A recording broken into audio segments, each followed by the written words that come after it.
And I would also like to take this opportunity to remind all developers that it is mandatory to seek approvals from the Department of Lands, Housing and Urban Development and Energy before commencement of any development. And my minister is here.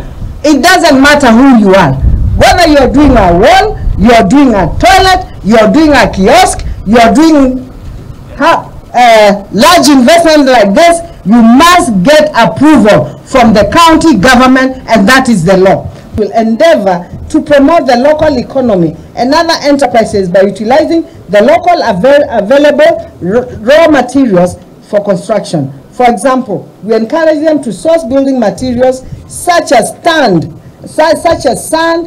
stone, gravel from within Machakos, and also steel. We have steel companies here. We have cement companies here. If we take anything from here in Machakos County, we are also improving. We are creating job opportunities. The more we buy from the factories, the more they need people to employ. So we need to trade among ourselves so that we can sustain.